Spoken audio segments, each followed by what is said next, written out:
We've got big summer energy in here. I'm going to call the meeting to order. Can we get a roll call, Mr. Calavita? Mr. Kapadia. Here. Dr. Lilliston. Here. Mr. Peters. Here. Dr. Resnick. Here. Mr. Slotman. Dr. Stiliano. Here. Ms. Williams-Galliano. Here. Dr. Wilson. We have a quorum. Thank you. The New Jersey Open Public Meeting Law was enacted to ensure the right of the public to have advance notice of and to attend the meetings of public bodies at which any business affecting their interest is discussed or acted upon. In accordance with the provisions of the Act, the Hopewell Valley Regional Board of Education has caused notice of this meeting to be published by having the date, time, and place thereof communicated to the Hopewell Valley News and the Times on January 7th, 2025. This meeting notice was also sent to Comcast Cable and Verizon Fios. The board reserves the right to enter into executive session during all meetings of the Board of Education. The meeting is being recorded for the purpose of board review, future reference, preparation of the minutes, and viewing on YouTube Bulldog TV and the school district website, www.hvrsd.org. Members of the public who intend to participate in public comment, we ask that you sign in prior to speaking. This will assist us with our record keeping. Please join me in the flag salute.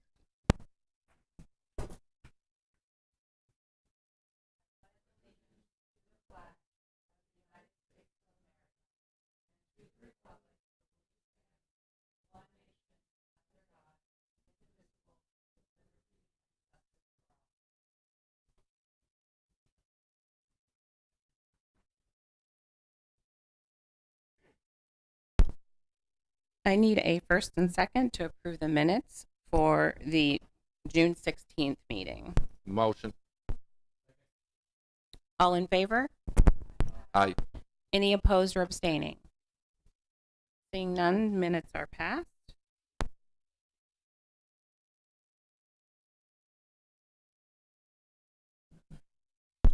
I'm going to comment throughout the meeting, so I will withhold my presidential report. Dr. Treese? I'm going to keep my report short, but I do want to let everyone know that we are still awaiting our preliminary eligibility cost letters from the New Jersey Department of Ed. That is part of the process that we must go through before we can move forward with bringing to the board a full vote regarding the referendum. So we will keep the community posted on that. They should be here within the next day. Now that we've said this, they'll probably, we'll get them. But because of that, we are moving up our August meeting to August 11th, Monday, August 11th. We'll be changing the advertisement for that. If this is still going on, we will move the location for you all. But I'm hoping that the parking will free up and this will be open by the 11th. But we will communicate that very soon to the public to let you know. We will be discussing in finance and facility and community relations the work in the discussions we've had regarding the referendum and some of the public comment or questions that we've been getting from the community. So I'm going to table all of that conversation. But know as we move through this process, we're going to keep our Hopewell referendum webpage updated. There are lots of people. You'll see these buttons, ask me about the referendum, that'll be around that will give you information about the referendum. The Referendum Communications Committee, those are folks in the community who have agreed to help us get the word out about the referendum and why it's important. That first meeting will be this Thursday, the 24th. Am I saying that right? I want to mess up and give you the wrong date. Let me just look at my calendar really quickly. It's this Thursday, the 24th at 5:30, and it will be in this room, hopefully. There won't be any problems with the parking here. Okay. I'm sorry, it's Zoom. We're Zooming. Thank you. Miss Sam's looking at me like, no, it's not at Zoom. We did it on Zoom for everybody's convenience, so those who are out of town could attend. However, if you are on that committee, you do need to come here and pick up your packet, your communication packet. If you want to hold yours up, Dr. Stiliano. We have these at the front desk, and they have in all the information and a button and all the things you need to get started. So thank you for those who are participating, and that's all I have for my report. Thank you, Dr. Treese.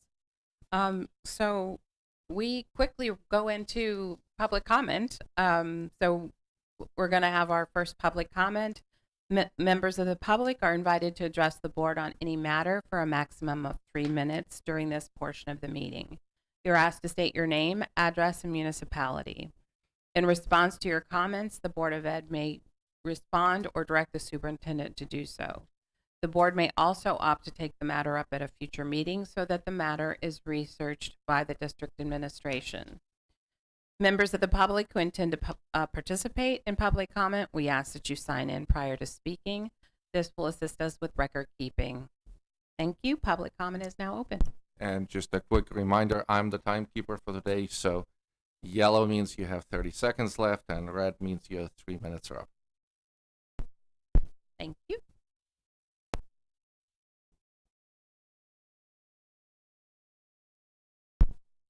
Okay, seeing no public comments, we will close public comments and move on to any old business items. Any old business items?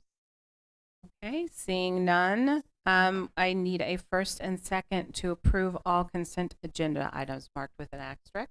First. Second. All in favor? Aye. Any opposed or abstaining? Seeing none, consent agenda items are passed. And that leads us right into committee updates. We're not going to say anything, guys. Not saying anything about the pace. All right. So, All right, I'll get started with finance and facilities. So we met as a group earlier this month on the 14th. We spent a lot of the time just talking about some of the facilities work that Tom and his team have been working on. So I'll just talk a little bit about that. Obviously, it has a big reflection on what we're talking about with our referendum. The boiler project is ongoing. There's a change in the contract due to some roof deck challenges. They got that addressed as they always do. It seems like Tom and his team do a great job being able to do that on the fly, which we appreciate. The project came in under budget, which was great. And then obviously it allows for us to be able to get the state to cover more. There was a problem that started on some of the transportation maintenance buildings. The roof is falling apart. So we're addressing that in real time. This is just one of the myriad of challenges that we continue to face as we're talking about the referendum money. There is some money that is set aside in the budget to replace 2 of the slides at Stony Brook, which I know has been a cause of a conversation amongst the community with some of the playground needs and the upgrades, which is great to see. They're doing some work on some of the minor projects at Timberlane, including a grease trap in the kitchen and what have you. The injector pumps at Bear Tavern are still in the process of being replaced, as well as the water tank in the boiler room. Again, this is just that regular work that Tom and the team continues to do, which I'll just say it again, we're very appreciative of at the board level. And then there's some additional projects that will come underway in some of the schools for discussion for next summer.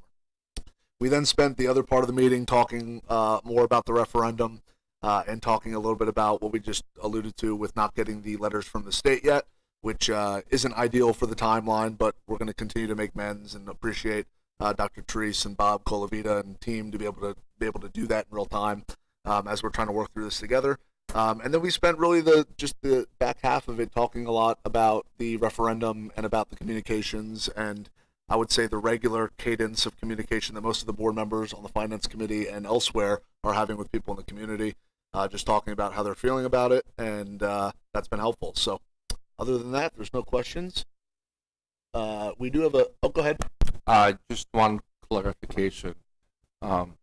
When you were talking about the work that needs to be done on the admin building, you mentioned the referendum. Just to clarify, that's none of the work in the admin building is in the referendum. We made a very conscious decision to try and do what we can on the admin building out of the regular budget, but since issues with the admin building will not force us to close the schools or do anything else drastic, we decided to keep it out of the referendum and just deal with it as we can. Great point. Thank you. The last thing I was just going to make a mention to is their donation that we're accepting for from an anonymous donor for $250 for the negative lunch balances, which is fantastic. So thank you to that anonymous donor for doing that. We do need a vote to accept that, which is why I brought it up.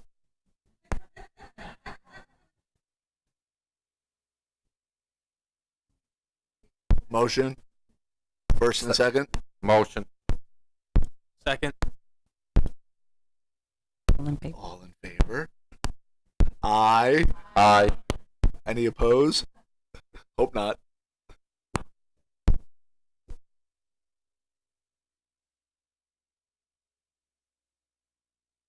Did you have something else?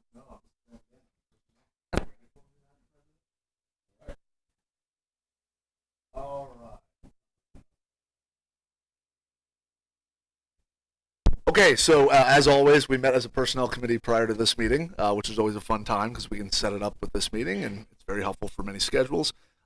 First thing we talked about, obviously, when we accept retirement resignations, we talk a lot about the great work that a lot of these folks put into the district. So we did accept the resignation of Darren Lewin, effective January of 2026. Darren's been with the district since 2004, which again just shows how great it is that we're able to keep these high level and high class of educators and managers and supervisors around for a long period of time. Really appreciate everything he's done, and I hope we have a chance to be able to celebrate him in the future. We spent a little bit of time talking about some of the extracurricular appointments. We spent some time talking a little bit about the ECA format, which I want to mention here. So for the public and for everybody on the board to know, as a way for us to stay green, stay cognizant with the environment. Sometimes these appointments can be many, many pages that get printed out here that we have. So as a way to avoid that, and because of some challenges with formatting with the board docs system, you'll notice in the actual agenda that it's just an attachment now, as opposed to what used to being written out. So I think that's a good positive move in the right direction. If you have any questions, feel free to let me know, but you'll see that right inside the agenda. And for the public, you'll see that as well. We also have some additional JDs in here that we're going to be approving that just talk a little bit about some of the updated job descriptions for some of the roles that are really critical to the district. And am I missing anything? I don't believe so. Okay. All right. Any questions? Okay, we just need to do a roll call vote. So a question and a comment. One question is we need to approve the agreement with the HVRSD as a board. That's not now. We're not. That's next one. Okay. And then I was just going to make a comment that I'm going to abstain from this vote, not because I see any issues, but there's somebody that my wife knows well personally, so that we're taking a personnel action on. So I'm going to abstain. Thank you.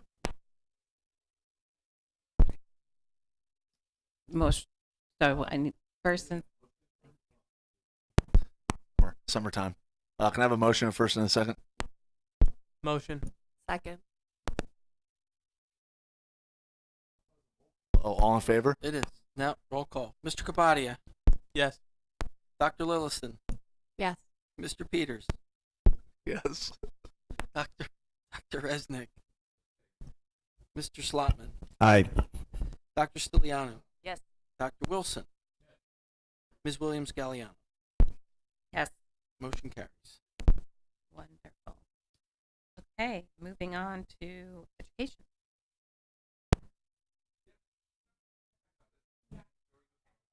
All right, I just got to press the mic down. So we had a relatively quick education committee meeting. We had representatives from EcoPTO come in. They presented or they overviewed the guidelines, bylaws, and the vision to get the EcoPTO approved as an official PTO. I think we had a very good discussion about what their mission is going to be and how they're going to interact with sort of core PTOs that exist in every school. I think the committee recommended approval at the end of the day, and I was voluntold to serve as the board liaison to EcoPTO. So I am happy to take on that role. But that's okay. I'm very happy to do that, actually. Then we had a group of researchers, including Dr. Ahn, present a potential research collaboration. So this is a group of researchers who, what they are investigating is how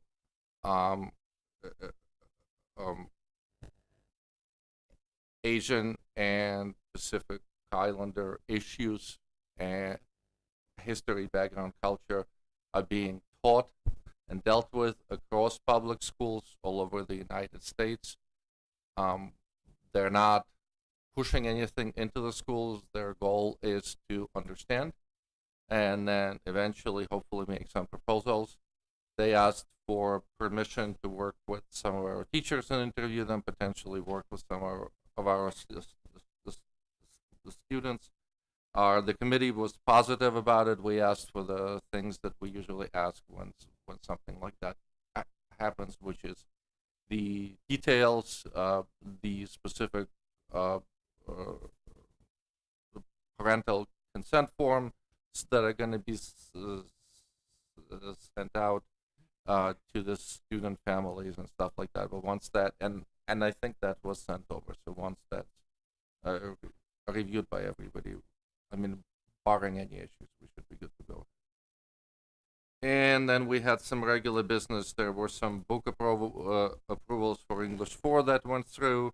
We had some really old books that we no longer use, and it was time to dispose of them. And then we approved the remote learning plan, which is a state requirement for us to approve it, but it's basically the plan that we have. Question?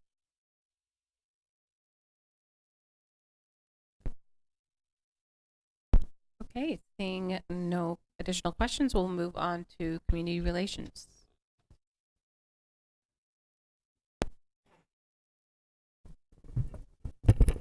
I think we're on. Okay, Oop, that was loud. Sorry about that. Little close to the microphone. Very briefly, we met. I had to look it up. It was a very long time ago, July 1st, which I think was closer to the last board meeting than this board meeting, but that's okay. And we had a very good discussion about a wide array of things, mainly related to the referendum. You know, you will be seeing many of our talented and board members and administration out and about between now and November, and you know, we're delighted that we'll be wearing our buttons like Mr. Peters is right now. We'll be delighted to speak to you about all things referendum. So look for your friendly board member or HVRSD administrator at various events between now, back to school nights and all sorts of different things between now and November. Obviously, Dr. Treese mentioned the Referendum Communications Committee meeting. That's this Thursday, July 24th at 5:30. I know we have via Zoom. Is that what you said? Yes, yes. So if you didn't get a chance to sign up for the committee and you still want to, just email me and I will send you the link. But we are all holding it via Zoom because folks are everywhere right now in the summertime. Yep, people are very busy, as we all know, this time of year. That's coming up this week. And then, you know, obviously a few other referendum items. I know that we're working on putting some videos, tours, things like that up on the website. I don't think those are quite up there yet, but for those folks that were not able to come to the different tours we did throughout the winter and spring, those will be up there so you can kind of see firsthand some of the things we're talking about in the referendum. And aside from that, like I said, just a really good discussion, and you know, you'll start to see, I think, a lot more from folks around this table out in the public here between now and November, and you know, obviously talking about how important this is going to be for all of us here in the community. So looking forward to continuing those discussions. The action, there is no action item except for make sure you all take a look at that calendar and put your names on there. Thank you. Any questions? Okay. Seeing none, we will move on to SEL.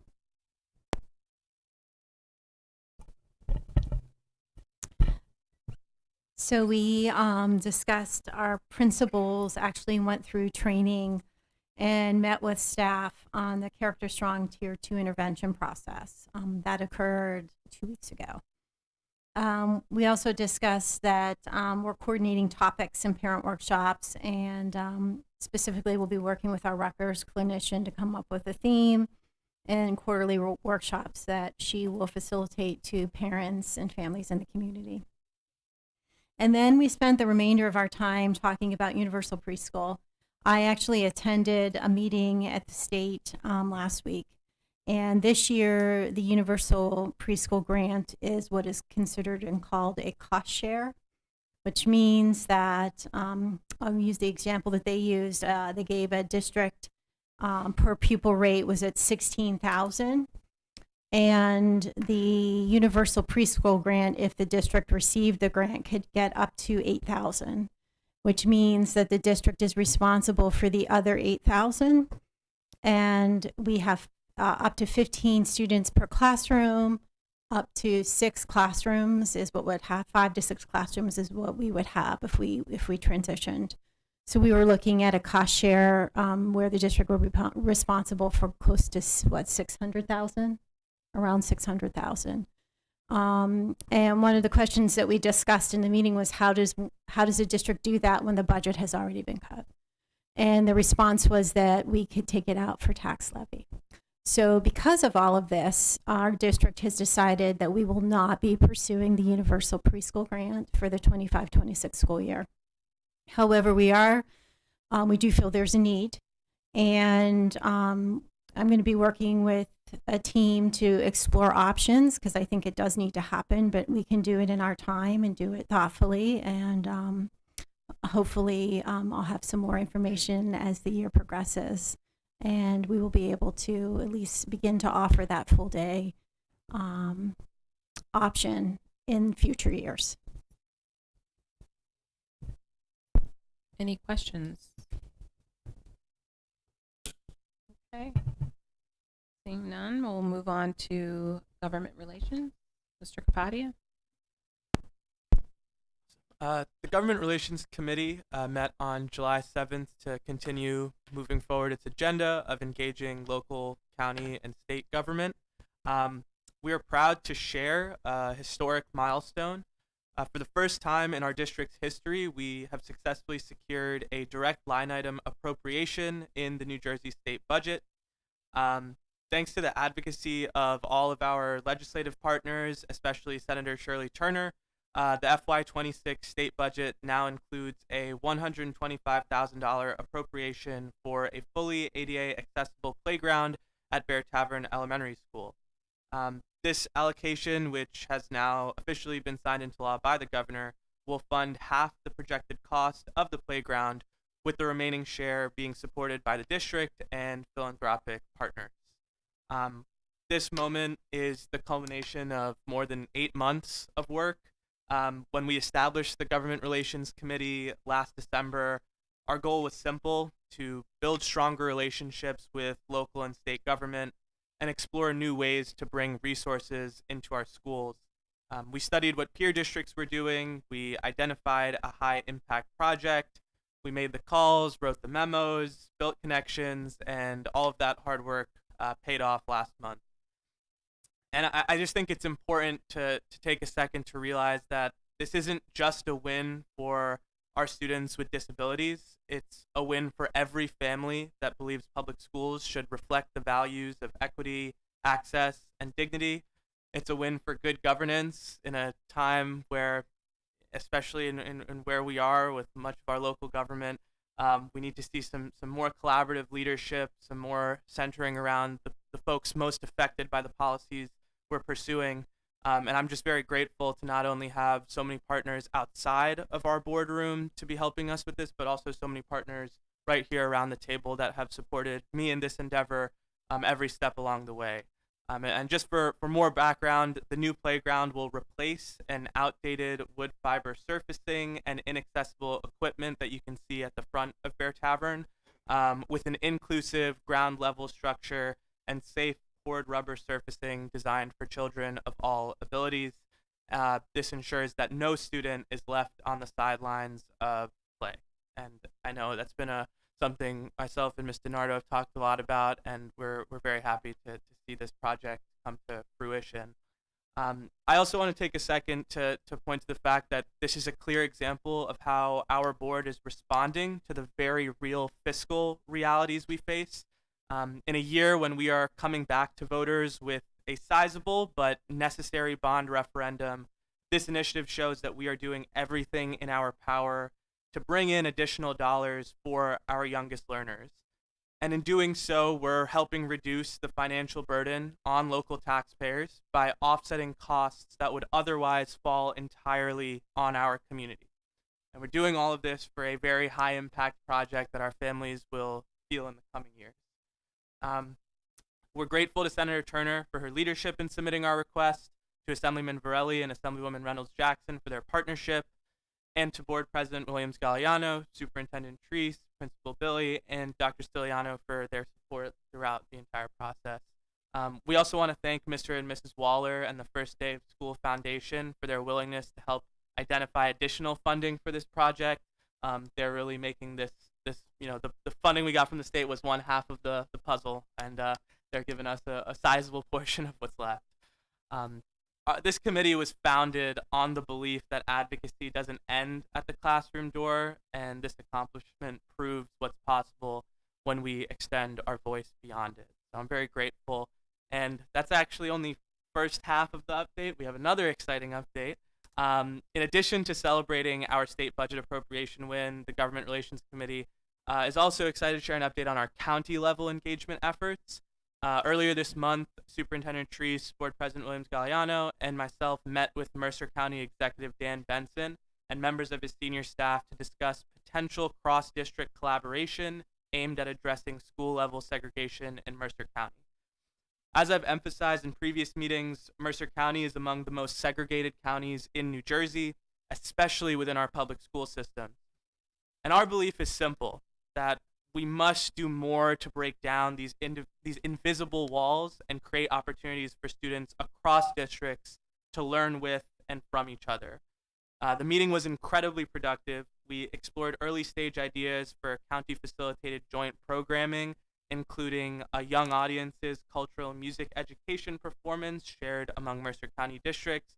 For those who don't know what Young Audiences is, I strongly encourage you all to look them up. They're a fantastic nonprofit based in Trenton that works with a lot of Mercer County school districts to provide music education performances. We actually at Bear Tavern had a performance earlier this year with Congresswoman Bonnie Watson-Coleman being able to come over and be present for it. So the goal would be to expand our relationship with them to some other Mercer County schools, and they already do performances at many of our peer districts, so it seemed to be a good fit, but again, very early stage idea.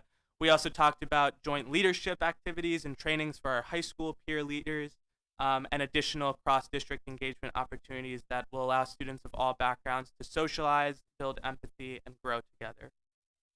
These ideas are still in their preliminary stages, and much more work remains to shape these into actionable programs, but the level of enthusiasm and openness in the room was a promising start and a signal that Mercer County is ready to lead on this issue. I just want to end with these wins are very much not the finish line for this committee. They are a foundation for what we're able to accomplish. I look forward to keeping the community updated as we continue developing these partnerships. And I just want to remind everyone that change does not happen overnight, but this past month has shown us what's possible when we all find common ground and put our collective effort towards a shared goal. Thank you. Thank you. Any questions? And I just want to underscore the meeting with Dan Benson was a really encouraging one. And I actually haven't had a chance to update, but I personally had an opportunity to meet with the Dreams Center in Camden. And one of the opportunities could be bringing some of their projects up and sharing them with our STEM classes and students. And they really were excited about the idea of bringing non-competitive academic programs with shared problem-solving concepts. So they have a whole hydroponics program that they're launching with the lab, and it's really, really super cool, well funded with Cisco. And so, I'm like, y'all should come up and shine a little over here. So I did. I've already volunteered the Eco PTO that I'd like their help on that. Yeah, we did. I did whisper down the lane. So it's awesome. So trying to again bring folks to us to see the amazing work that they're doing.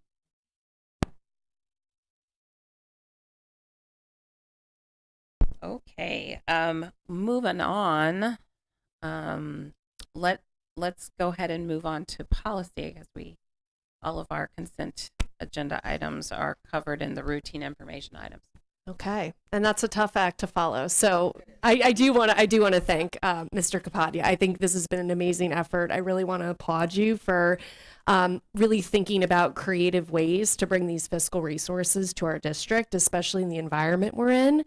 And I just think it's amazing work that you've done, that you've laid the groundwork for, and I hope we continue to explore these opportunities moving forward. So thank you.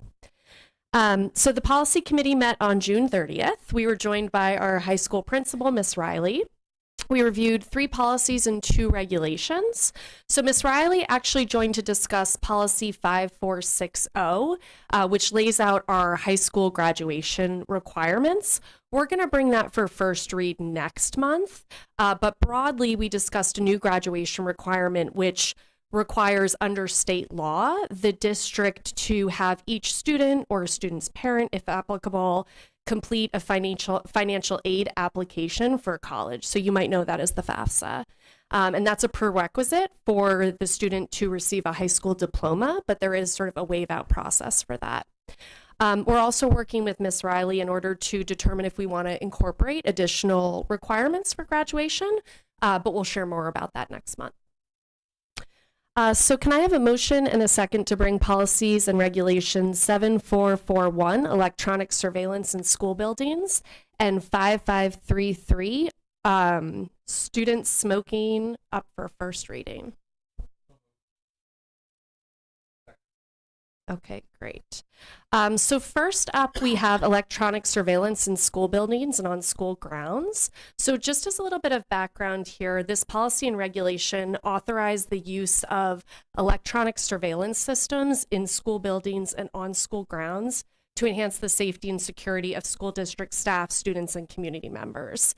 This policy and regulation were last revised in March 2019.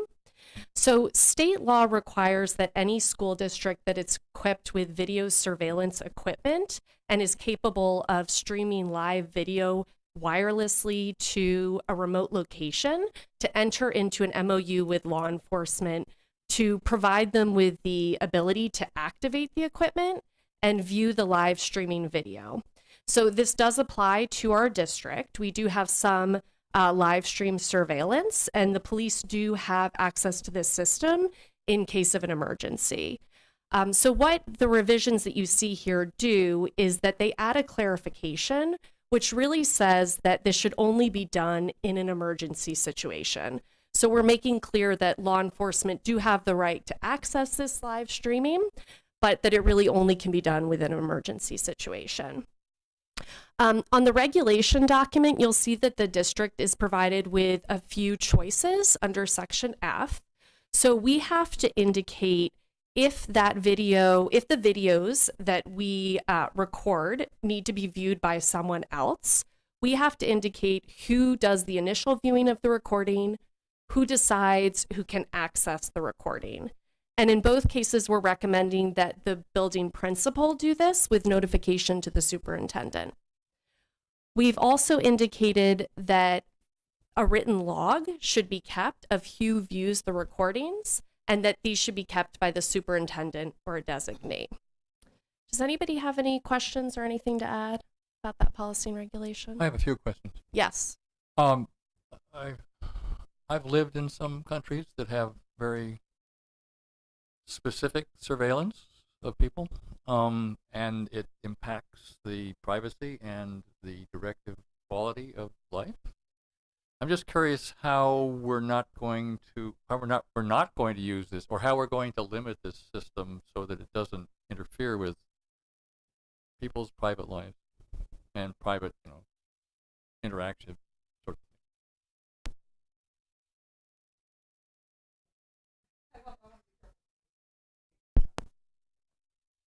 So the cameras in our schools are only in hallways and general population areas. They are not in individual classrooms. So I'm not sure if that helps, but it does help with those times when students are less supervised, maybe because it's lunchtime or they're just passing in the hallways, things like that. Mm-hmm. But I mean, it's hallways and general public areas, but that still can have some. You can still be surveilling people pretty closely in those areas. Mm-hmm. Well, we kind of need that though, because if something happens, we have to be able to go back to the tape and determine what happens. I mean, we don't, none of us are sitting there watching the cameras all day. But we do record and keep that footage if something goes wrong, if there's a disciplinary issue. It's usually in the unstructured time, right in the hallway, in the cafeteria. We don't have anything in the bathrooms. Of course, you can't do that or locker rooms. But outside, if something happens, we need to be able to take a look at that. Just as a point of clarification, I'm asking a question, I know the answer. Who has access in real time?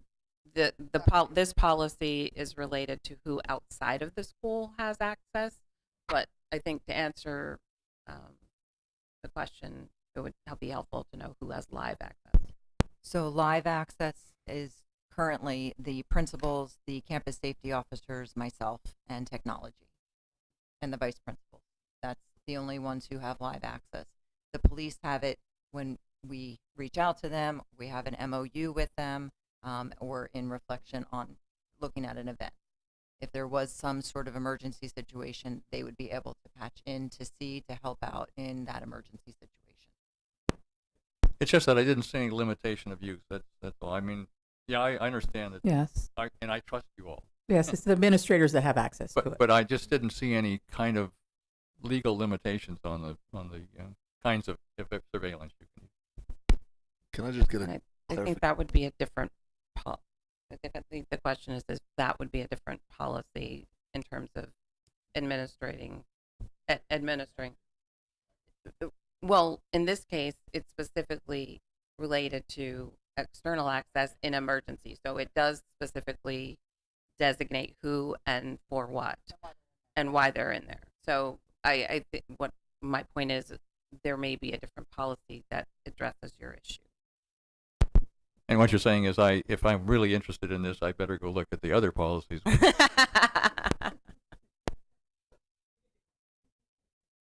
Dr. Wilson, just a point of clarification. This is a state mandated item. Is that what this is coming from? The MOU language related to police access to the system, that is state mandated. Thank you. Now, the district decides who has access and surveillance of students, right? Because some districts, they do have cameras in classrooms. Here we don't, right? That's the decision we've made not to do that. But I guess the question is, hypothetically, if there was an investigation because of probable cause from Hopewell Valley Police or some other law enforcement entity, there would be notification to administration and everyone would know about it. And I would imagine this board in a private session would be aware of it. So to, I think, Dr. Wilson's concern that we would be aware of anything there, and then outside of that, constitutionality of the United States government says that we have certain rights. And yes, there's been questions about that over the years, but at the same time, I think I understand where your concern is. I feel comfortable with it for what it's worth. And there's student records, right? We're not going to let people just have the video, right? It's a student record. Even a parent requesting that's not leaving here without, they can view it if their child's involved in it, right? But they can't just, we're not giving you the record without a court order because other children are also in there. Any other questions or concerns about that policy and regulation? Policy committee, did we leave anything out? No? Okay. So the next policy and regulation are 5533, student smoking. So these lay out the reporting procedures and consequences if a student uses tobacco on school grounds. They were last revised in August 2023. So the Uniform State Memorandum of Agreement between education and law enforcement officials, which we cited earlier, was revised to add a new section, which is titled Electronic Smoking Devices, which addresses our responsibility as a district to report the use or seizure of an electronic smoking device to law enforcement if the school officials believe it contains a controlled substance or cannabis. The policy and regulation have been revised to include this new requirement. We also have two options on the policy. So you'll see that there's an optional section on prohibited items and controlled dangerous substances. We've struck this section because it's already covered under 5530 substance abuse, and we're making an effort to streamline some of these policies. There is one more option in the policy, which we are recommending that we select as a board, And this is related to including the option to require some students who violated the policy to undergo an educational component regarding the harmful impacts of smoking and tobacco products. So we're recommending that we do keep this educational component in order to help prevent future use of tobacco products among our students. Any questions or concerns about this policy and regulation? Policy committee, anything to add? Okay. So all in favor say aye. Aye. Any opposed or abstaining? Okay. So can I have a motion and a second to bring policy 1140, educational equity policy, and policy and regulation 9320, cooperation with law enforcement agencies, up for second reading? So moved. Second. Okay. So the committee received no revision to these policies during our first reading, so we're recommending that we move them forward for second read as is. I'm not going to reiterate what we already shared at length at the last board meeting, but I will open it up to see if anybody has any questions or comments on these versions. Okay. So Bob, I think it's a roll call vote. Mr. Peters, Yep. Dr. Resnick. Yes. Mr. Slotman, Aye. Dr. Stiliano. Yes. Dr. Wilson, Yes. Mr. Capati, Yes. Dr. Lilliston, Yes. Ms. Williams Galliano. Yes. Motion carries. Wonderful. Thank you, Dr. Lilson. With that, I'm going to need a first and second for July and August calendars. First.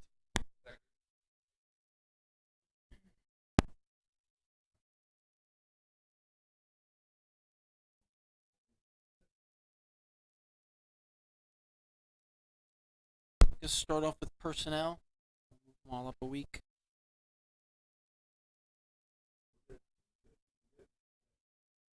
Okay. 6 o'clock. I mean, finance facilities, we could keep it on the 11th at 8 o'clock if you want to just keep it there. I'm good. Vicky?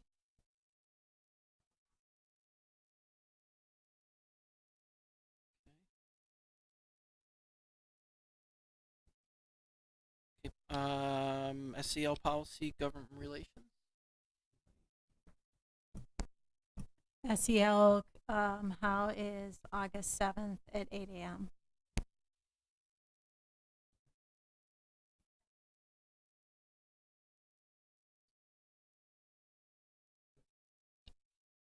Drew?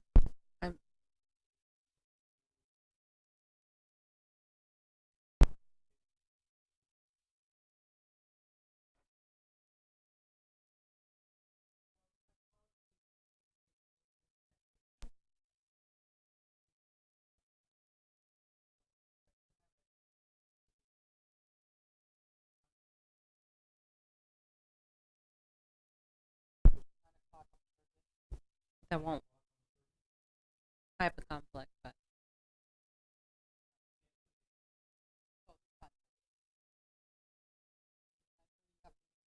I do.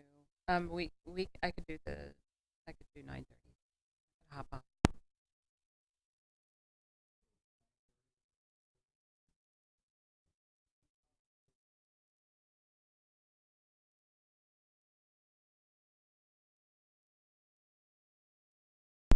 And the board meeting is going to get moved to the 11th.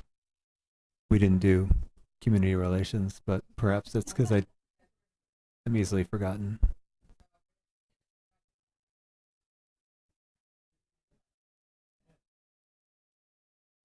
I don't even.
All right. All in favor? Any opposed or abstaining? All right. Any new business items? All right. Seeing none, we're going to go ahead and move public comment to. Members of the public are invited to address the board on any matter for a maximum of 3 minutes during this portion of the meeting.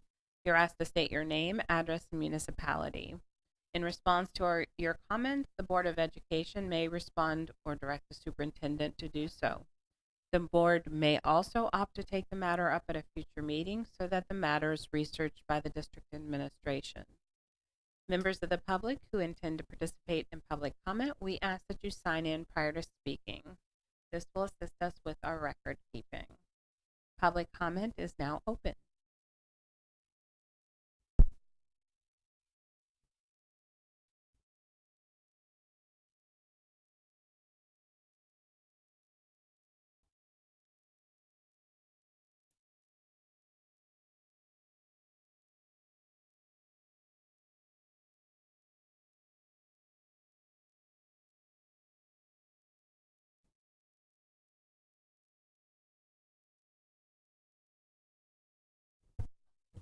Hi, everyone. Julie Cesare, 26 Washington Crossing, Pennington Road.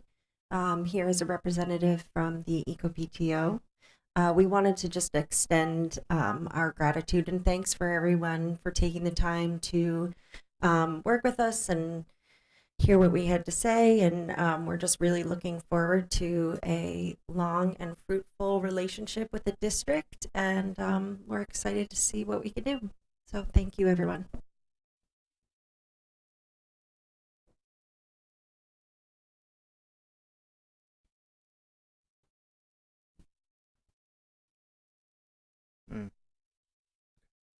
I'll sign. Hi, Luis Martinez from Hopewell Township. And first, I want to thank the committee for some great news on several fronts. So excited about that. I wanted to mostly focus my attention on the upcoming communications meeting as well as the referendum, and just to practically address some recommendations from other referendums. And in particular, our website, I think that, coming to this election year, there are several things that I have seen from other townships that they do differently, and just wanted to bring it to your attention because I know we still have time, but I thought it was, thought it was a good comparison. So I reviewed, I think it was 9 total, most of them from New Jersey, that have had referendums, and these are just some recommendations. And again, we'll talk more in detail. But what they did was, one, they made the tax impact clearer, right up front and immediate. So whether it's like above the fold or where it's like very clear, no scrolling needed. And I do think that in our current website, there's a lot of communication from the past referendum, what we're doing differently, but just to make it clear, especially because we're reaching new people.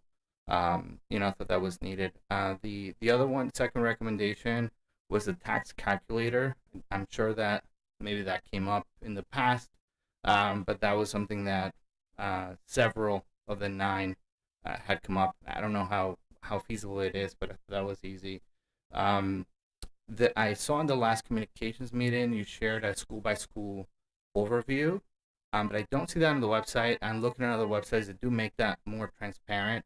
And again, just going through almost like a dashboard by school where in a graphical way, you're representing the financial impact for those schools, the needs, and pictures. And you had mentioned video was going to be available. So I thought, again, not sure how feasible all these things are, but that was another one. And also we're tailoring, the large referendum from before was a lot of opposition, and just expanding, I think, in this recommendation on tailoring our voter resources. So whether it is guides for people on fixed income, or what I saw was a focus on seniors, or the local business owners, kind of what's in it for them. Just, renters, explaining the specific impacts or protections for each of those groups. Again, publishing them perhaps even in different languages. Very easy to do nowadays, but just something I saw. And the last two, just enable like real-time community engagement. We talked earlier in the year about these listening tours, and maybe we'll pick up in the fall.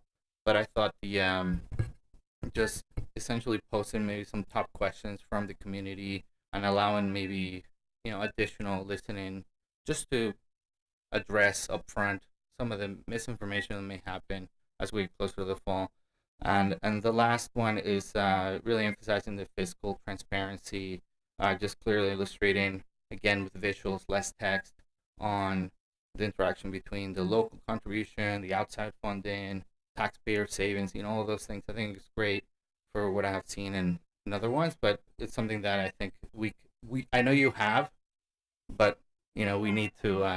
That's 3 minutes. I'm sorry, you didn't get the yellow, but warning. yes. I was gonna say, I was waiting for that, but those yes, are the six. we'll see you at So, the meeting, so I'm looking forward to all of those. Yeah. Thank you. Please bring all of that. But Yeah, that was it. That was the Mhm. last one. Thank you. Thank you. We got all in. Any other public comments? Okay, seeing none. Any other comments? Yes, for bring you? all of that to the meeting. You are coming on Thursday, correct? Yes, and we haven't put those numbers out yet because we don't have them. Well, we will hopefully have that settled once we get the letters. But yes, I love the idea of having it right there. I love the idea of the calculator. That's something we hadn't thought of. I think that'd be wonderful. So thank you. We'll be looking forward to, and we can adjust those things. So thank you. Dr. Therese, if there are community individuals who are still passionate but unable to attend Thursday's meetings, what should be their next steps? Email me, I'll add to the list if they can't. Oh, thank you. Okay, any other comments from the board? Seeing none, public comment number 2 is now closed. Which puts us in the executive session, and I need a first and second to move us into executive session. First. Second. All in favor? Any opposed?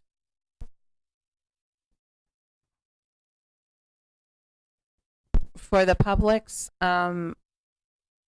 presence to what will happen in executive session, we will be discussing harassment, intimidation, and bullying matters, and the HVESPA negotiations, and no action will be taken.